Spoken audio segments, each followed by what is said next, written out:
Well, another right-wing extremist, the kind of right-wing extremist like Louis Farrakhan is. Right-wing extremist Steven Crowder is joining us now, a guy who is in jeopardy of losing his over 4 million followers on YouTube. Quite honestly, a company he helped build by promoting it and being on it. Now they are saying that, he's violating all kinds of rules, and he now has 3 strikes against him. Steven, give me the update. What's happening with you and YouTube? Well, first, I've seen better days. Last week I went on a couple's cruise, and next thing you know, I'm getting my feet levels checked and being told about Xenu, and I have measles. So, warning to everyone out there. Yeah, make sure you get it right before you know. The timeshare sale there isn't exactly what's built. No, I do. I hate to correct you there. We don't have 3 strikes on YouTube, so I don't want to get super nerdy on this, but we were going to have 3 hard strikes on my YouTube channel, which, like you said, is close to 4 million subscribers. And with my lawyer, we kind of negotiated that down to 1 hard strike. And here's the thing. A lot of these are false copyright claims. This happens because there are big corporations that abuse the system, and YouTube doesn't really follow the law.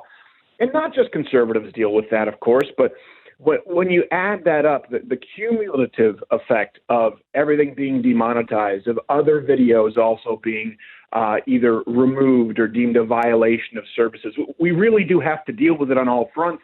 And it's a constantly changing rule game. That's the issue here with places like YouTube. And, I've gone out and met with the executives at YouTube. So has my lawyer. We've sat down and said, okay, what are the rules? This is your platform. That's fine. Do you want conservative voices? They kept saying, yes, we do. We said, okay, how do we need to create content to make sure that that we're not afoul of any of these rules? And we followed all of them. And now they've changed. So to give you an idea, Glenn, this is a little bit nerdy, but this is how it used to work. You used to get hit with a copyright claim on YouTube, okay? And then you would file a counterclaim. Mm-hmm. And the people who were hitting you with a copyright claim had 10 days to file suit. That's the legal process. In other words, they say, hey, we think this is copyright. You say, no, it's not.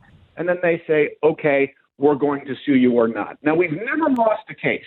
Shia LaBeouf, the Bob Ross estate, I think the Carpenters. Bob Ross's estate. Bob Ross. Oh, that was a great episode too, Stephen. Classic. That was a great episode. That's a classic. Yeah. Well, yeah. Naturally, we kind of expected to get in some hot water. Or dead.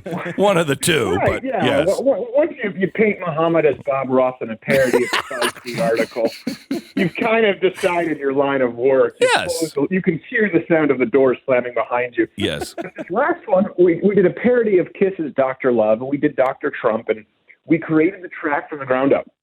So in other words, we have the project file. We can show this isn't a karaoke track. We created a track. It's clearly parody. We went through the effort of making a music video, and this video was run in 3 different videos in the form of a clip, one clip or another. So boom, it was going to be 3 strikes. And we said, well, hold on a second. We'll just remove it here from these other places. We'll keep it up, and we'll file a counterclaim. And YouTube said, well, that's not how it works now. We've changed the rules. You're going to get hit with a hard strike. But if you take the hard strike, then you can file your counterclaim, and they'll have 10 days to file suit against you and sue you. So, do they remove the hard strike?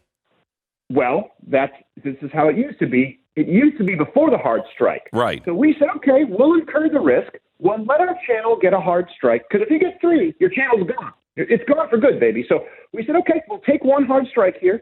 We'll file the counterclaim, and then they can sue us, put their money where their mouth is. Instead, we allowed the hard strike, we filed a counterclaim, and then YouTube just rejected the counterclaim. This has never happened before. It is the duty, the onus is on them to sue us to prove that we're guilty. Stephen, I rejected it without reason. Stephen, what would you say about Stu? What's the guy who does the parody songs that you've always loved for Eat It? What's his name? Weird Al Yankovic. I'm a nerd. I'm a nerd. What you just did is what Weird Al always has done. Right. So what is the difference? Well, that's where, you suspect foul play because we're a conservative. And I don't think it's completely ill-founded when you look at the fact that they just, Facebook and Instagram just banned Alex Jones, Milo, Paul Joseph Watson, and as you said, far-right Louis Farrakhan. Oh, wait. You have to hear from what? Wait. I have to give you this. Your head will explode.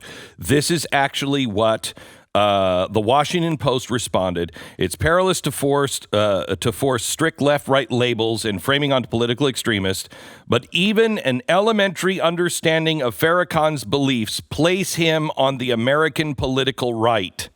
What? Yeah. People assume the opposite because he and his followers are black. Oh my gosh, I'm going to lose my mind. No, I think Farrakhan assumes the opposite because he says, "Nah, it's the opposite. Also, I hate Jews." I think that's why. And someone's going to quote me saying, "I hate Jews." No, literally, Farrakhan has said that Jews are the devil. Okay, and here's the thing. Just to give you an idea, I disagree with Farrakhan and everything he stands for.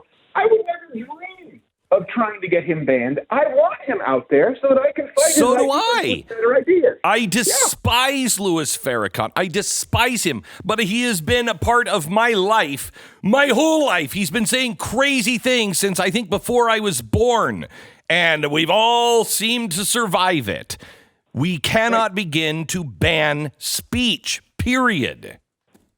Right. Well, they've already begun to ban speech, and the thing is, I don't want to say this to sound like it's boastful, but we're far and away the number one conservative YouTube channel that's ever existed, ever. Oh yeah. And I'm very grateful for it. And the issue is, listen, if we're going to be banned from YouTube, and I don't know that we will, there is no one left. It just means they don't want conservative voices. I mean, we host people of all different kinds of opinions, of all different walks of life. For crying out loud, this is the channel that does Change My Mind, which is literally 45 minutes to an hour of completely unedited, long-form civil discussions with kids on college campuses. And now we're doing segments where we actually just moderate college students conversing with each other and rationalizing their positions. And of course, all those videos are demonetized. We've accepted that for a long time. But here's my question. This is the ultimate question. We're going to fight this legally. People can follow me and, of course, join up at the Blaze TV and support us. But if Change My Mind, which is a segment that we do, that again is 1 hour, no profanity, unedited, completely contextual, of people conversing in a civil dialogue, if that is demonetized, if that is considered a violation of YouTube's policies, can someone please tell me, how can conservatives be on the platform? How?